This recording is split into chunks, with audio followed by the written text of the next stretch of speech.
நம்முடைய மன்னார்குடி செண்டலங்கார ஜீயர் அவர்களும் காமாட்சிபுரி ஆதீனம் அவர்களும் இங்கே எழுந்தருளி இருக்கிறார்கள். ஆங்காங்கு இருக்கக்கூடிய நம்முடைய தொண்டர்கள் அனைவரும் உடனடியாக அரங்கத்திற்குள்ளே வந்து அமரும்படி அன்போடு கேட்டுக்கொள்கிறேன். 6 மணி வரை தான் நமக்கு அனுமதி. நீதிமன்றம் கொடுத்த அனுமதியை, விதிமுறைகளை நாம் சரியாக கடைபிடிக்க வேண்டும். தம்பி, நம்ம நிர்வாகிகள் நாங்கள் போங்க, எல்லாரும் உள்ள உட்கார வைங்க. வஉசிக்கு பேரே வந்தே மாதரம் பிள்ளை தான். எனவே இந்த வந்தே மாதரம் பாடல் ஜனகணமன பாடலுக்கு முன்பாக பாடப்பட வேண்டும், முழுமையாக பாடப்பட வேண்டும் என்கிற அந்த தீர்மானத்தை வலியுறுத்துகிறோம். இந்திய ராணுவத்தை, நீதிமன்றங்களை, தேர்தல் வாக்குப்பதிவு முறைகளை சந்தேகிக்கும் வகையில் ராணுவத்து மேல சந்தேகம், நம்முடைய நீதிமன்றங்கள் மேல சந்தேகம், நீதிபதி மேலேயே இம்பீச்மென்ட், நீதிபதி பதவி நீக்கம் செய்து விடுவோம், முடியாதுன்னு தெரியும், ஆனா மக்கள் மத்தியில் பிரச்சாரம். சபாநாயகரை பதவி நீக்கம் செய்து விடுவோம், நாடாளுமன்றத்தில் முடியாதுன்னு தெரியும், ஆனா பிரச்சாரம், கையெழுத்து இயக்கம். ஜஸ்டிஸ் சுவாமிநாதனை பதவி நீக்கம் செய்ய சொல்லி 100க்கும் மேற்பட்ட எம்பிக்கள் கையெழுத்து போட்டிருக்கிறான். எவ்வளவு பெரிய முட்டாள்தனம். இப்ப என்ன பண்றாங்க தெரியுமா? தேர்தல் ஆணையரை பதவி நீக்கம் செய்யணும், அதுக்கு எல்லா எம்பிக்களும் கையெழுத்து வாங்கிட்டு இருக்கிறான். இந்த தேர்தல் ஆணையம், நீதிமன்றம், நாடாளுமன்றம் இவற்றை எல்லாம் சிதைக்கக்கூடிய வகையிலே, அவமானப்படுத்தக்கூடிய வகையிலே யார் செயல்படுகிறார்களோ அவர்கள் மீது நடவடிக்கை எடுக்க வேண்டும் என்கிற கோரிக்கையை இந்த நேரத்தில் முன்வைக்கின்றோம். தமிழகத்தில், தமிழ்நாடு தனிநாடு, தமிழ்நாட்டில் பார்க் டவுன் ஸ்டேஷன்ல வந்து இந்தி எழுத்த அழிச்சிட்டா, தார் பூசி அழிச்சிட்டா, இந்தி மொழியவே அழிச்சிடலாம், தமிழ் வளர்ந்துரும். இந்தி அழிச்சிட்டா தமிழ் வளர்ந்துரும். இப்படி ஒரு மனநோயாளிகள் சில பேர் நடமாடி கொண்டிருக்கிறார்கள். அவர்கள் ஆபத்தானவர்கள். தமிழ் வளருகிறது. அந்த தமிழ் வளர்ச்சி தடுத்து நிறுத்துவது யாருன்னா ஆங்கில மோகம்தான், அந்நிய மோகம்தான் தமிழ் வளர்ச்சியை தடுத்து நிறுத்துகிறது. ஆங்கில மோகம் திராவிட மாடல் அரசை சார்ந்தவர்கள். ஆங்கிலம் படிக்கலாம், ஆனா இந்தியாவின் பிற மொழிகளை படிக்க கூடாது. ஆங்கில கல்வி முறையை திணித்து தமிழை அழித்துக் கொண்டிருக்கிறார்கள். அதுதான் நிஜம். இங்க வந்து தமிழகத்திலே மும்மொழி கல்வி, சமீபத்திலே ஒரு திரைப்படம் பராசக்தி, அதுல வந்து நீங்க பாத்தீங்கன்னா இந்தியை திணித்தார்கள் அப்படிங்கிற ஒரு நேரேட்டிவ் செட் பண்ணாங்க. அப்ப நடந்தது காங்கிரஸ் ஆட்சி. காங்கிரஸ் ஆட்சி இந்தியை திணிச்சிருக்கலாம். பாரத பிரதமர் நரேந்திர மோடியுடைய ஆட்சி தமிழ் மொழியை திணிக்கக்கூடிய ஆட்சி. எனவே ரயில்வே பொது சொத்துக்கு கூடிய வகையிலே செயல்படுகின்ற அந்த நபர்கள் மீது கடும் நடவடிக்கை எடுக்க வேண்டும் என்கிற கோரிக்கையை முன்வைக்கின்றோம். தமிழகத்திலே இந்திய குடியுரிமை சட்டம் பாகிஸ்தான், பங்களாதேஷ் ஆகிய நாடுகளிலே இருந்து இன்றைக்கு எங்கள் மக்கள் துன்புறுத்தப்படுகிறார்கள். வங்கதேச இந்துக்கள் துன்புறுத்தப்படுகிறார்கள். பாகிஸ்தானிலே இந்துக்கள் துன்புறுத்தப்படுகிறார்கள். இலங்கையிலே இந்துக்கள் துன்புறுத்தப்படுகிறார்கள். அப்படி துன்புறுத்தப்பட்டு பாரதத்திற்கு வரக்கூடியவர்களுக்கெல்லாம் நம்முடைய பாரத தேசம் குடியுரிமை கொடுக்க வேண்டும். அதற்குத்தான் குடியுரிமை சட்டம். அந்த சட்டத்தை தமிழகத்திலே இலங்கை தமிழருக்கு அமல்படுத்த வேண்டும் என்று வலியுறுத்துகிறோம். கஞ்சா இலை சின்னம் போட்டு புதிய டி ஷர்ட், பாப் மார்லி, இந்த போதைப் பொருளை ஆதரிக்கக்கூடிய ஒரு நிலைமை இன்னைக்கு தமிழ்நாட்டில் இருக்குது. ஏற்கனவே டாஸ்மாக் போதை பெரிய அளவில் வேலை செய்யுது.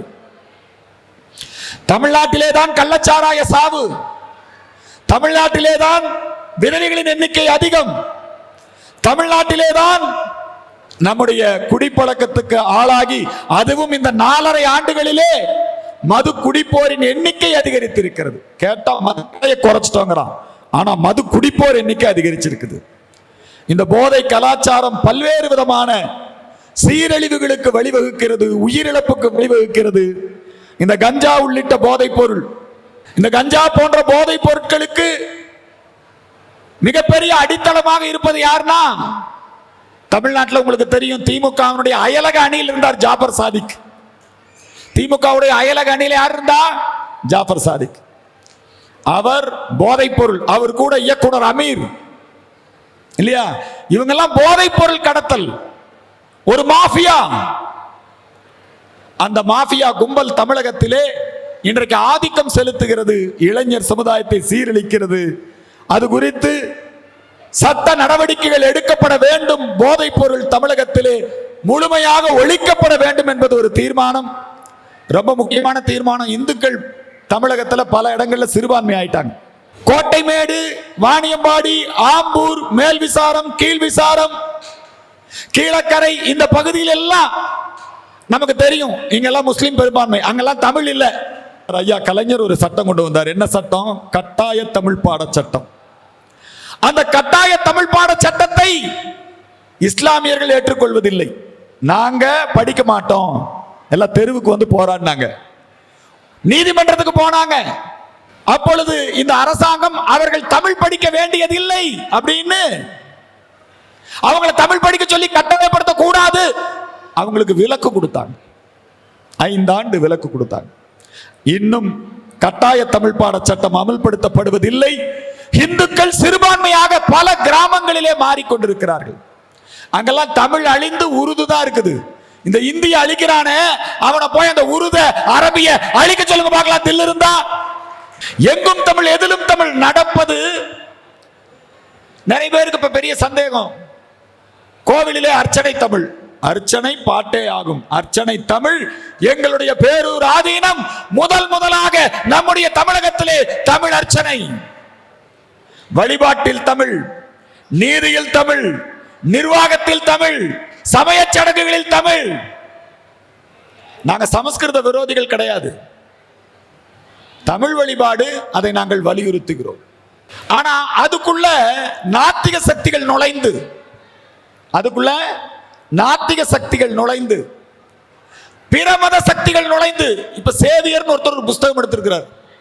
என்ன புஸ்தகம் தெரியுமா? சேவியர் எழுதின புஸ்தகம். அவர் கொண்டு போய் கமலஹாசனுக்கு கொடுக்கிறாரு, அவர் கொண்டு போய் ரஜினிகாந்த் கொடுக்கிறாரு, அவர் கொண்டு போய் முஸ்லீம் தலைவர்களுக்கு எல்லாம் கொடுக்கிறாரு. திருப்பரங்குன்றம் மலை வரலாற்றை சேவியர் எழுதியிருக்காரு. எங்கள் நக்கீரர் திருமுருகாற்று படையிலே திருப்பரங்குன்றம் முருகனை குறிப்பிடுகிறார். கல் தோன்றி மண் தோன்றா காலத்துக்கு முன்னால் இருந்து திருப்பரங்குன்றம் முருகன் இருக்கான். இந்த கட்டாய தமிழ் சட்டத்தை ஏற்றுக்கொள்வதில்லை முஸ்லிம்கள். ஆங்கில பள்ளிகள், கிறிஸ்தவ மிஷனரிகள் இந்த கட்டாய தமிழ் பாட சட்டத்தை ஏற்றுக்கொள்வதில்லை, இடஒதுக்கீட்டை ஏற்றுக்கொள்றதில்லை. கட்டாய தமிழ் பாட சட்டம் அமல்படுத்த வேண்டும் என்பதுதான் இந்த மாநாட்டினுடைய தீர்மானம். தமிழ் ஒரு மொழியாக மட்டும் படிக்க கூடாது, தமிழ ஒரு மொழியா அல்ல, தமிழ் வழியில் படிக்க வேண்டும். எதுல படிக்கணும்? தமிழ் மீடியம், தமிழ் வழியில், தமிழில் வரலாறு படிக்க வேண்டும், தமிழில் அறிவியல் படிக்க வேண்டும். ஆகவேதான் பாரத பிரதமர் நரேந்திர மோடி சொல்கிறார், ஒவ்வொரு மாநிலத்திலும் அதன் தாய்மொழியிலே பொறியியல் கல்லூரி, பல்கலைக்கழகம், பொறியியல் பல்கலைக்கழகம், மருத்துவ பல்கலைக்கழகம் அது நிறுவப்பட வேண்டும்.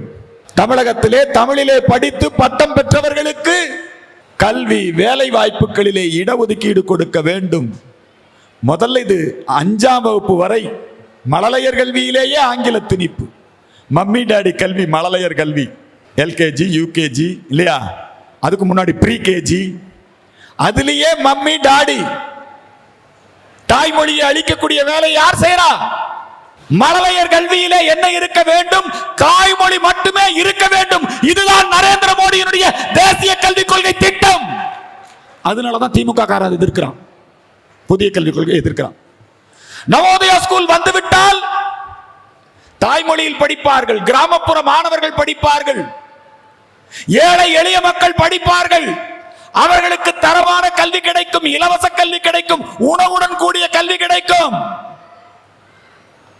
அந்த மாதிரி கல்வி கூட வந்துருச்சுன்னா அப்புறம் திமுக காரன் நடத்துற ஸ்கூல்ல போய் யார் படிப்பா? அதனாலதான் நவோதயா இங்க வேண்டாங்கிறான். நவோதயா கல்வி நிறுவனங்கள் தமிழகத்திலே உருவாக்கப்பட வேண்டும், தேசிய கல்விக் கொள்கை வர வேண்டும்.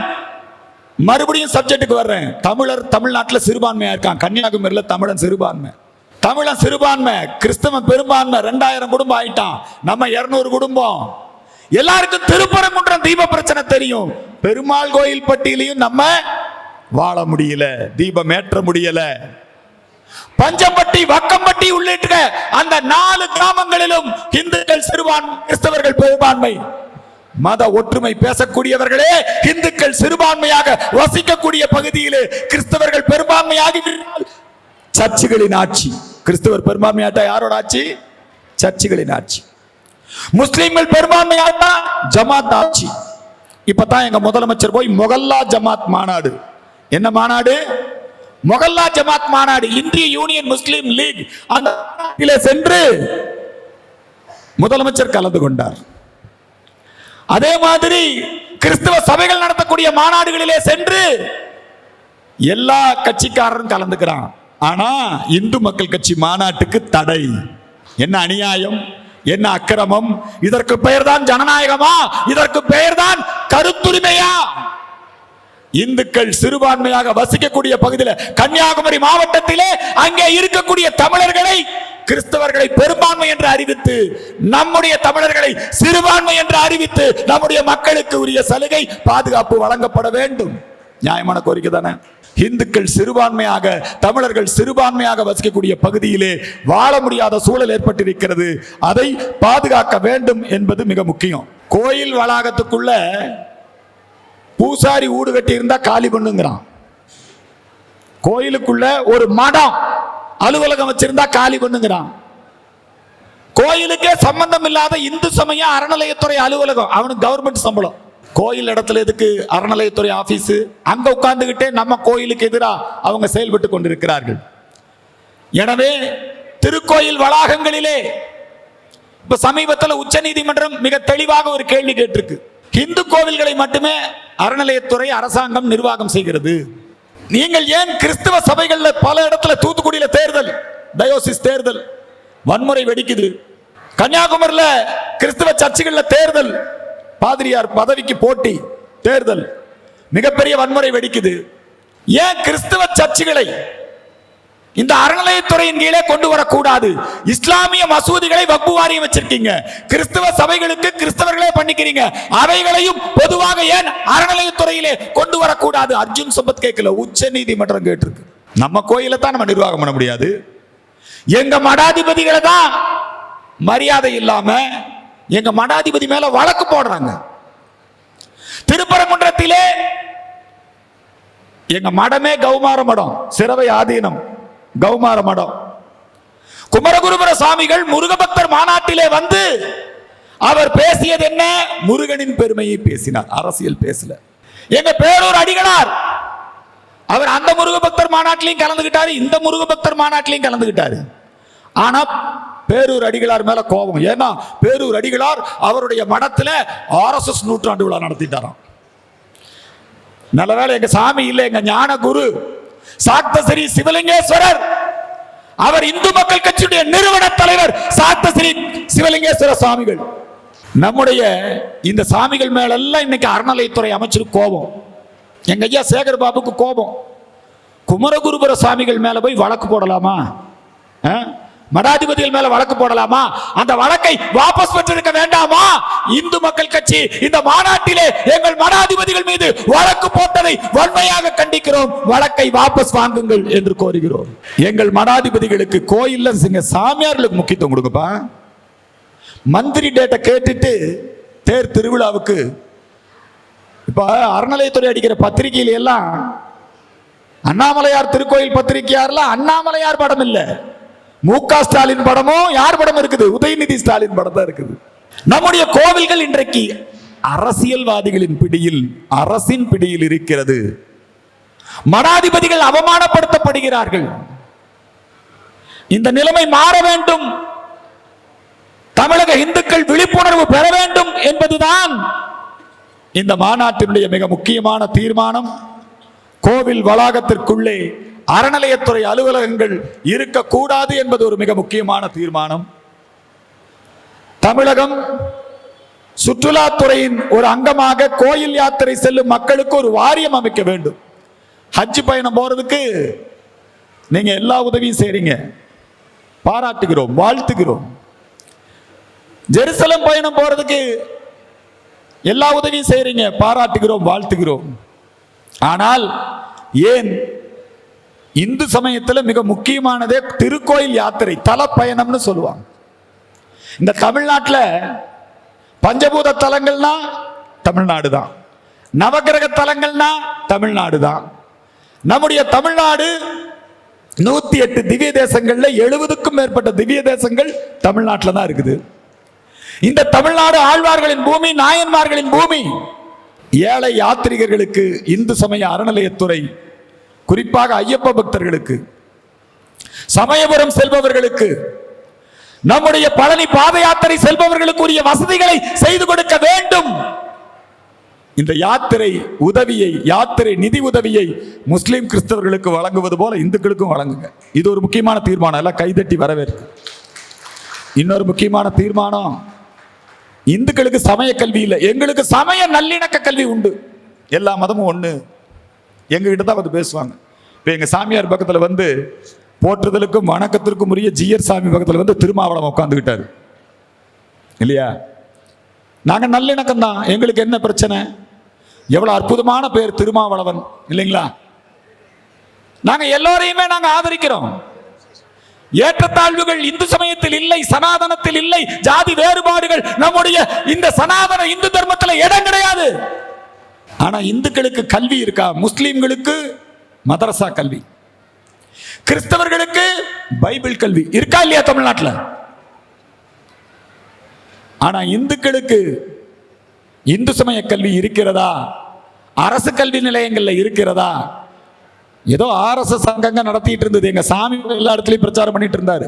நம்முடைய இந்துக்களுக்கு கோவில்களிலே, அரசு பள்ளிக்கூடங்களிலே இந்து சமய கல்வி வேண்டும், கல்வி உரிமை வேண்டும் என்பது ஒரு மிக முக்கியமான தீர்மானம். தமிழர்களின் தனிப்பெரும் தெய்வம் கோமாதா, பசுமாடு. எம்ஜிஆர் பாட்டிற்கு சத்தியம் நீயே, தர்ம தாயே, குழந்தை வடிவே, தெய்வ மகளே. இந்த பசுமாட்டுக்குள்ள 33 கோடி தேவர்களும் இருக்கிறார்கள்.